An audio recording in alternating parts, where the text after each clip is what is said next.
The Galactic Council Hall was a spectacle of grandeur, a vast circular chamber rimmed with floating platforms where the representatives of countless civilizations convened. The walls shimmered with holographic depictions of star charts, cultural achievements, and notable peace treaties.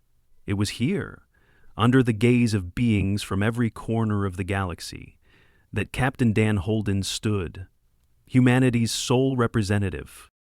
Dan wasn't particularly imposing.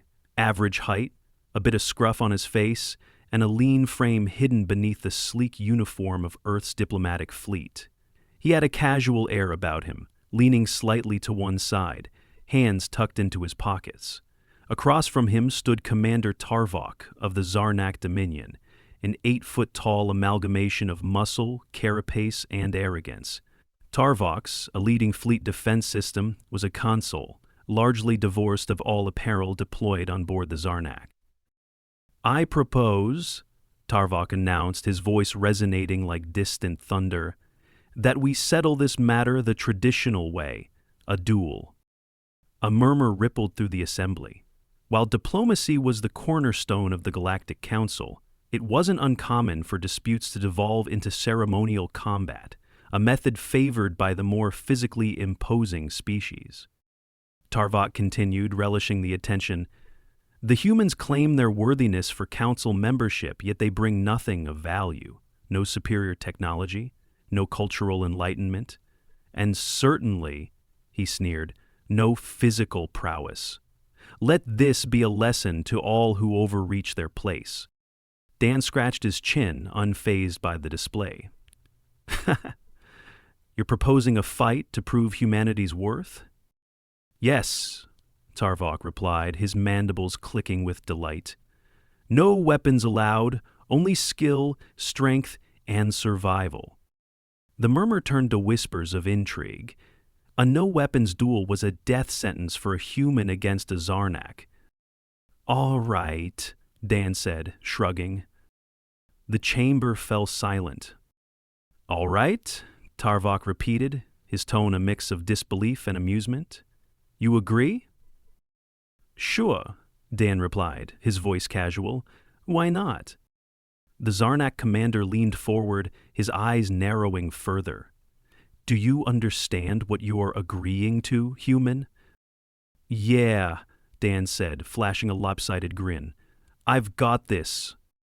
Tarvok straightened, his amusement turning into a sinister smirk. "Very well. The duel will commence tomorrow at dawn in the arena of trials." He turned to the council. "Let it be.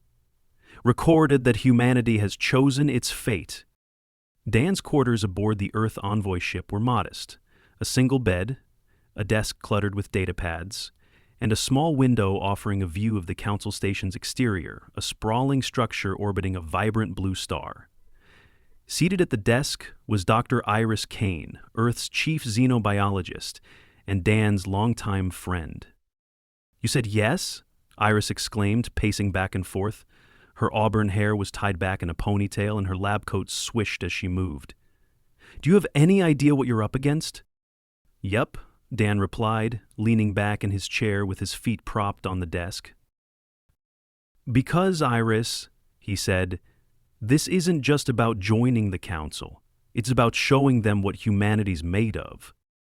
"What we're made of?" Dan, "the Zarnak are practically walking tanks. They can crush steel with their bare hands."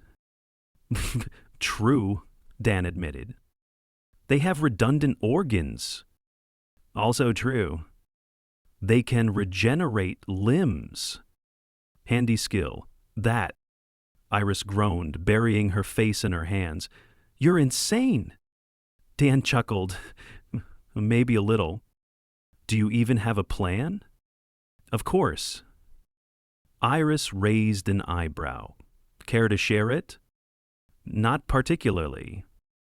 Before Iris could protest further, the ship's comm system chimed. "Captain Holden, please report to the briefing room." Dan stood, giving Iris a reassuring pat on the shoulder. "Don't worry, I've got this." She watched him leave, muttering under her breath, "We're doomed." The arena of trials was a coliseum-like structure, carved into the surface of a barren moon. The stands were packed with spectators, an eclectic mix of alien species, all eager to witness the spectacle. The atmosphere buzzed with anticipation. In the center of the arena stood Dan, his uniform replaced with a simple sleeveless tunic and trousers. Across from him loomed Tarvok, who seemed even larger under the harsh lights.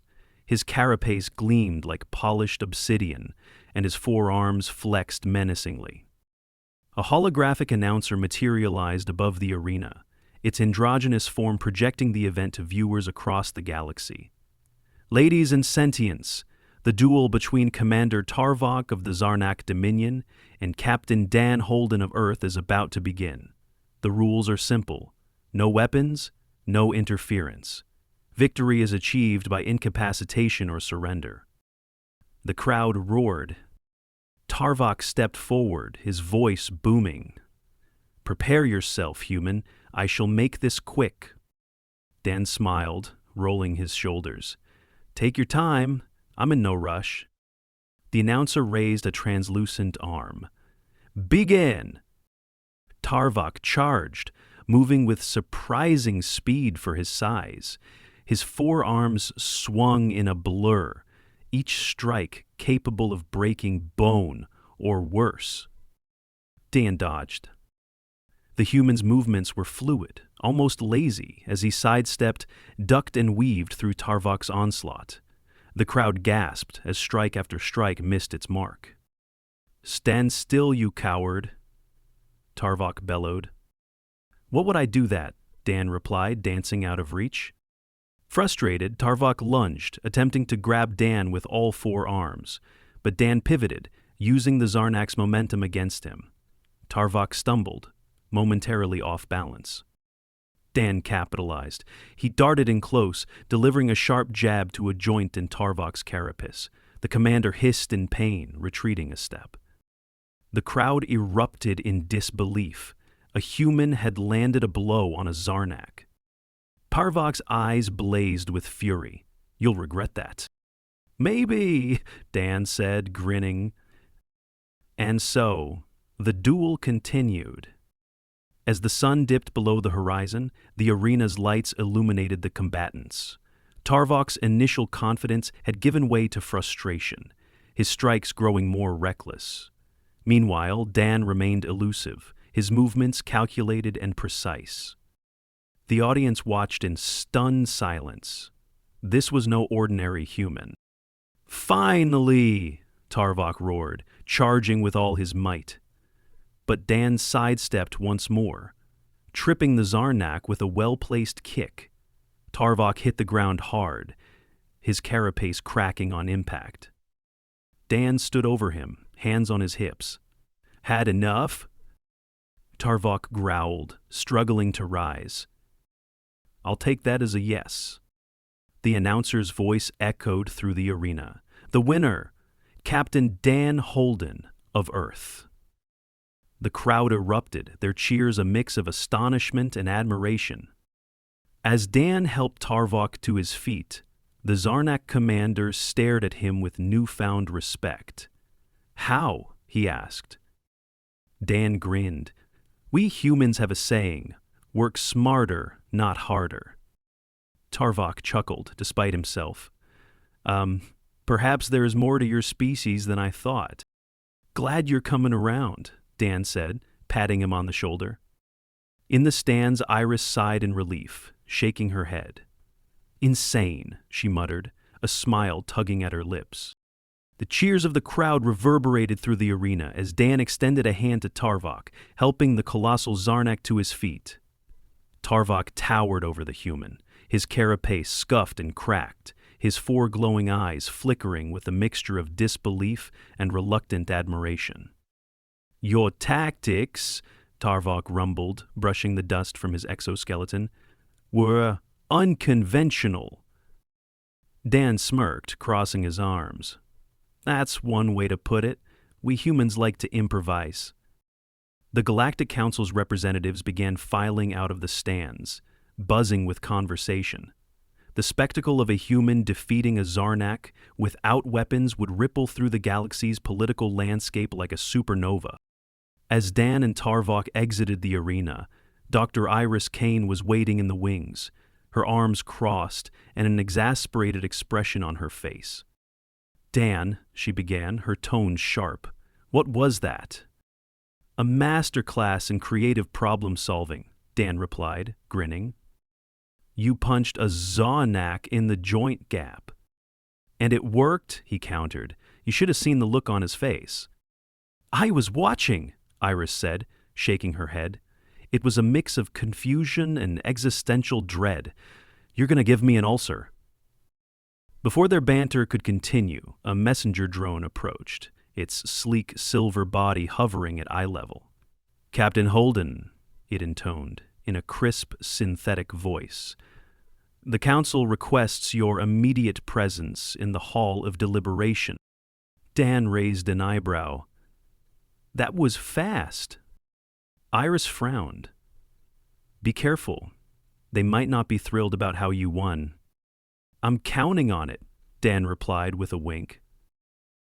The Hall of Deliberation was even more imposing than the Council chamber. Here, decisions of galactic importance were made, and the stakes were higher than ever. The floating platforms that had once been spread around the circular chamber were now clustered together, forming a ring around Dan as he stood on a central podium. The presiding speaker, a towering translucent being named Luxaria, addressed the assembly. "The duel has concluded, and the human representative has emerged victorious. However, questions remain regarding the validity of this outcome." Tarvok, seated on one of the platforms, raised a hand. "The human won fairly." His deep voice carried a grudging respect. "I underestimated his agility and strategy. These traits, while unorthodox, are undeniably part of his species' nature." Luxarian's glowing eyes regarded Dan. "Human, your victory has disrupted the assumptions of many within this council. Your species has been dismissed as fragile, yet today's events suggest otherwise. Explain how you achieved this." Dan cleared his throat, glancing around at the gathered dignitaries. "With all due respect, members of the council, humanity has a knack for doing what seems impossible. We're not the strongest, fastest, or smartest species out there, but we excel at adapting to the situation. That's what I did in the arena, used what I knew and turned it into an advantage." A representative from the Xylic Order, a race of crystalline entities, spoke up. "Adaptability is a commendable trait, but it alone does not warrant council membership. What else does humanity offer?" Dan smiled. "Plenty. Creativity for starters, perseverance, the ability to turn disasters into opportunities. Need an example? Let me tell you about the time we accidentally invented space travel because one of our scientists got curious about how things explode. The chamber erupted in murmurs, some intrigued, others skeptical." Luxarian raised a hand, silencing the assembly. "Humanity's unpredictability is both its strength and its greatest unknown. For now, the Council shall deliberate. You are dismissed, Captain Holden." Back aboard the Earth envoy ship, Dan found Iris waiting for him in the common room, a cup of coffee in her hand. "Well?" she asked. "They're thinking it over," Dan replied, slumping into a chair. "You think they'll accept us?" Dan leaned back, staring at the ceiling. "Honestly, no idea, but at least we've given them something to talk about." Their conversation was interrupted by a chime from the ship's comm system. "Captain Holden, there's a Zarnak vessel requesting permission to dock. The message is marked urgent." Dan frowned. What do they want now? The Zarnak shuttle docked with the Earthship, and Tarvok himself stepped aboard, flanked by two smaller, similarly armored Zarnak warriors. His demeanor was markedly different from their first encounter, less condescending, more measured. "Captain Holden," Tarvok began, "I bring news of grave importance." "Grave importance?" Dan repeated, leaning casually against the bulkhead. "You're not here to demand a rematch, are you?" Tarvok's mandibles twitched, his version of a smile. "No, this matter concerns more than just our duel. During my time on the Council station, I received reports of unusual activity on the borders of Zarnak space. A rogue faction, heavily armed, has been targeting outposts and supply lines. They are advancing rapidly." Dan straightened. "And you're telling me this because their trajectory will soon lead them to this station," Tarvok said grimly. "They do not discriminate in their conquests. If they are not stopped, the Council itself will be at risk." Iris stepped forward. "Why not bring this directly to the Council?" I have," Tarvok replied, "but bureaucracy moves slowly. I suspect we have mere days before the threat arrives." Dan's eyes narrowed. "And you think humanity can help?" "I think," Tarvok said, his glowing eyes meeting Dan's, "that if anyone can find a way to deal with this, unpredictably, it is you." Dan paced the envoy's ship's command center, mulling over Tarvok's words. Around him, his small crew busied themselves with preparations. "This is insane," Iris said, watching him from the corner of the room. "You're seriously considering going after a rogue faction with no backup?" Dan grinned. "You're starting to catch on. It's kind of my thing." Iris groaned. "What's the plan?" "We'll take a small recon team to the last known coordinates of the faction's fleet," Dan said. "See what we're dealing with. If we can disrupt their operation, great. If not, we'll bring back intel for the Council. Do you ever stop to think about how dangerous these plans are?"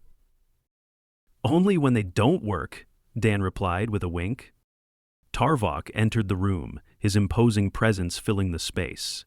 "If you are serious about this, Captain Holden, I will accompany you. My knowledge of Zarnak tactics and technology will be invaluable." "Fine by me," Dan said. "Just try to keep up." As the recon ship departed the Council station, Dan stood at the helm, gazing out at the star-filled void. Tarvok stood beside him, his expression unreadable. "You are a strange species, human," the Zarnak commander said. "We get that a lot," Dan replied. Tarvok's mandibles twitched again.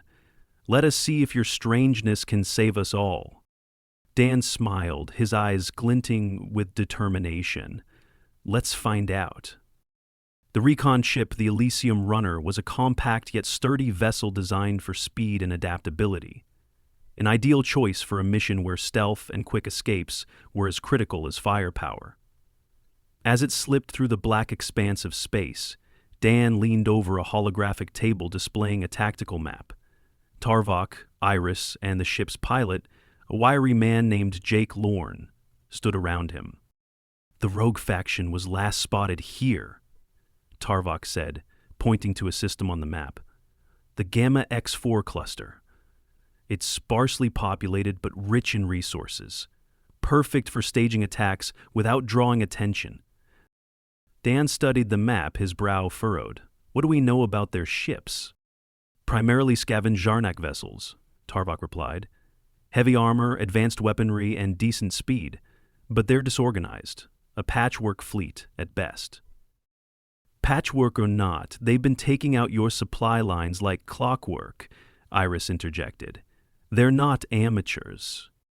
"Agreed," Dan said, tapping the table to zoom in on the cluster. "We'll approach the system from this trajectory, keeping the planet-sized asteroid belt between us and their last known location. Should give us cover while we scan for their fleet." "Bold," Tarvok muttered, his tone skeptical. Dan grinned. "You say bold, I say calculated risk." Tarvok's mandibles twitched, his version of a frown. "If we are discovered, they will overwhelm us." Dan clapped him on the shoulder. "Good thing we don't plan to get caught." The Gamma X4 cluster was a hauntingly beautiful region of space. Massive asteroids drifted lazily in orbit around a dim red dwarf star, their surfaces glinting with deposits of rare minerals. As the Elysium runner navigated through the debris field, Jake's hands danced over the controls, his eyes flicking between readouts. "Scanner's picking up faint energy signatures," Jake said, his voice tense. "Could be them." "Focus the sensors," Dan ordered. A moment later, a cluster of red blips appeared on the tactical display. "Ingo," Jake muttered. "Looks like a fleet of about 20 ships clustered near a large asteroid." Tarvok peered at the display. "That asteroid is hollow. They've likely converted it into a command center." "Smart," Dan said. "They can use the asteroid's mass for cover and store supplies inside. What's their deployment?" Jake frowned, zooming in on the readings. "Most of the ships are docked, only a few patrols in the area. Either they're confident no one will find them, or they're gearing up for something big." "Both," Tarvok said grimly. Dan straightened. "All right, here's the plan. We'll sneak in closer and launch a recon drone to gather intel on their defenses. If we can sabotage their command structure, we might be able to scatter the fleet before they know what hit them." "And if they spot us?" Iris asked. "Then we improvised," Dan replied, grinning. The recon drone was a sleek, spherical device equipped with cloaking tech and advanced sensors. Jake guided it remotely, his eyes glued to the console. "Drone's in position," he announced. "Feeding visuals now." The holographic display flickered to life, showing the rogue fleet in detail. The ships were indeed patchwork, their hulls a mishmash of salvaged materials, but their weapon systems looked formidable. The asteroid itself was bristling with turrets and shield generators. "That's a lot of firepower," Iris said, her voice uneasy. "And a lot of ships docked," Dan noted. "If we hit them now, we might catch them with their pants down." Tarvok glanced at him. "Your idioms remain perplexing, but I agree. A swift strike could disrupt their operations." "Any weaknesses in the asteroid's defenses?" Dan asked Jake. Jake squinted at the readings. "There's a gap in the turret coverage near this vent. Looks like it's used for exhaust from their power generators. We could slip a small team inside." Dan nodded. "Perfect. We'll disable the generators, take out their shields, and signal the council. Tarvok, you're with me. Iris, Jake, you stay on the ship and provide support." "Wait," Iris protested. "You're sneaking into a heavily armed asteroid with just the two of you?" Dan grinned. "Would you rather come along?" "I'll prep the medbay," she muttered, throwing up her hands. Under cover of darkness, Dan and Tarvok slipped through the vent, their movements precise and silent. The inside of the asteroid was a maze of dimly lit corridors, humming with the sound of machinery. "This way," Tarvok whispered, his 4 glowing eyes scanning ahead. They moved deeper into the structure, avoiding patrols and automated drones. Finally, they reached the power generator room, a cavernous space filled with massive, thrumming machinery. Dan examined the setup, his eyes narrowing. "Looks like they've got redundancies. We'll need to disable both main and auxiliary generators to take down the shields." Tarvok nodded. "I will handle the auxiliaries. Can you manage the main?" "Piece of cake," Dan replied, pulling a multi-tool from his belt. As they worked, the hum of the generators grew louder, almost deafening. Dan was midway through disabling the main generator when a shout echoed from the doorway. "Introduce!" A squad of rogue Zarnak soldiers stormed into the room, their weapons raised. "Time to improvise," Dan shouted, diving for cover. Tarvok let out a guttural roar, charging at the soldiers with his forearms swinging. He moved like a living battering ram, scattering the enemy with sheer force. Meanwhile, Dan darted between the machinery, using the confusion to finish sabotaging the main generator. The room shook as the generator overloaded, sparks flying in every direction. Tarvok slammed the last soldier into a wall, then turned to Dan. "The shields?" "Down for the count," Dan said, grinning. "Let's get out of here before this place blows." Back aboard the Elysium runner, Jake cheered as the asteroid's shields collapsed. "Nice work, Cap." "Don't celebrate yet," Dan said, strapping into his seat. "That fleet's about to notice us. Get us out of here." As the rogue fleet scrambled to launch their ships, the Elysium runner shot through the asteroid belt, dodging debris and enemy fire. Dan activated the comms, sending a priority signal to the Council station. "This is Captain Holden. Enemy fleet located and disabled, requesting immediate reinforcements." Luxarian's voice crackled through the speakers. "Acknowledged, Captain. Reinforcements en route." As the Elysium runner made its escape, Dan glanced at Tarvok, who sat across from him, his armor scorched but intact. "Not bad for a couple of improvisers," Dan said. Tarvok's mandibles twitched in what might have been a smile. "Perhaps there is something to your methods after all." Dan chuckled, leaning back in his seat. "Told you, work smarter, not harder." Tarvok nodded solemnly. "Let us hope the Council sees the wisdom in that." The Council reinforcements arrived swiftly, a coalition fleet led by the towering warships of the Xylic Order and the sleek cruisers of the Varnori Collective. The rogue faction's patchwork vessels were no match for the disciplined, technologically superior armada. Within hours, the battle was over, and the rogue fleet was scattered. From the observation deck of the Elysium runner, Dan and Tarvok watched as the last rogue ships either surrendered or were destroyed. The asteroid base, now abandoned, drifted silently, its defenses disabled. "You did it," Iris said, stepping up beside Dan. "You actually pulled it off." "Not just me," Dan replied, nodding toward Tarvok. "It was a team effort." Tarvok inclined his head slightly. "You have my respect, Captain Holden.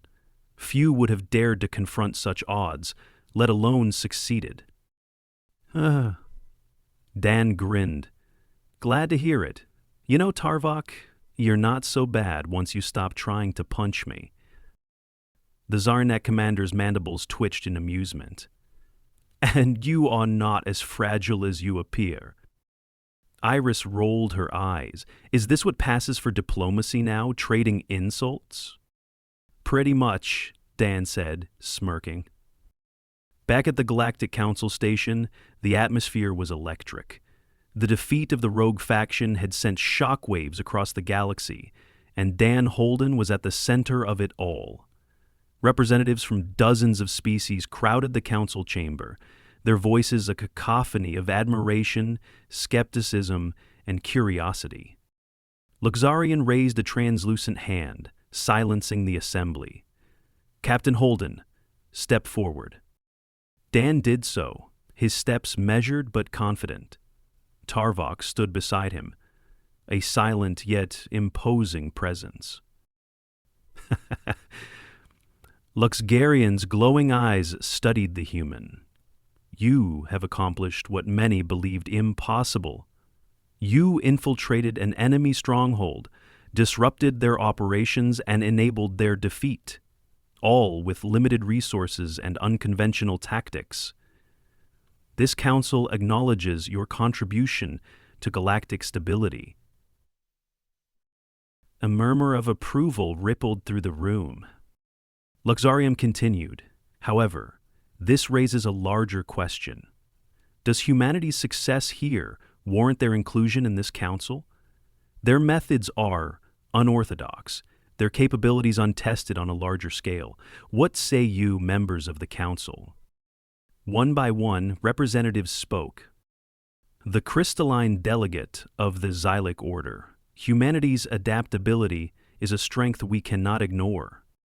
The serpentine envoy of the Varnori Collective, their creativity and resilience are assets. I support their inclusion." Even Tarvok, once humanity's harshest critic, stood to address the council. I opposed humanity's membership, doubting their value to the galaxy. I was wrong. Their ingenuity, courage, and unpredictability are unlike anything I have encountered. They deserve a place here. Dan raised an eyebrow at Tarvok. Careful, Commander. People might think you like us. Tarvok snorted. Let us not get carried away. Luxarian turned to Dan. Captain Holden, do you have any final words before this council votes? Dan stepped forward, glancing around at the assembled representatives. Final words? He repeated, his voice calm but firm. Yeah, I've got a few. Humanity's not perfect. We make mistakes, big ones.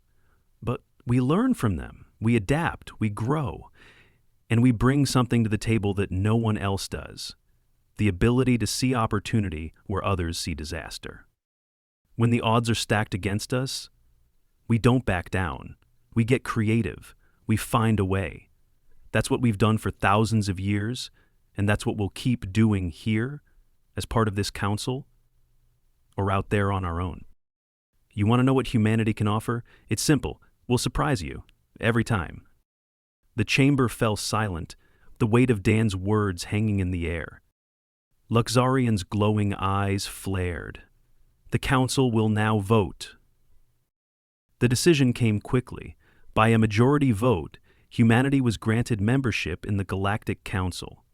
Cheers erupted across the chamber, and Dan found himself surrounded by a sea of congratulations, handshakes, and more than a few curious questions about Earth. Iris joined him, a rare smile on her face. You did it, Dan. Humanity's officially part of the big leagues. Dan chuckled. Told you I had a plan. Still think you're insane, she muttered, though her tone was warm. Now, you were insane before too, right? Tarvok approached, his towering form casting a shadow over the pair. Congratulations, Captain Holden. You have earned this. Thanks, Tarvok, Dan said. Coming from you, that almost feels like a compliment. The Zonak Commando's mandibles twitched in what might have been a smile. Do not let it go to your head, human. Dan grinned. Too late. That night, aboard the Elysium runner, Dan sat alone in the observation lounge, gazing out at the stars. Iris entered quietly, a mug of coffee in her hand. Can't sleep? She asked, handing him the mug. Just thinking, he replied, taking a sip. About what? Dan gestured to the vast expanse beyond the window. About what's next. We just got invited to the biggest table in the galaxy. Now we have to prove we belong there. You already did that, Iris said. Maybe, Dan said, a small smile tugging at his lips. But something tells me this is just the beginning. As the stars glittered outside, the Elysium runner prepared for its next mission. Humanity's first steps into a galaxy that would never be the same.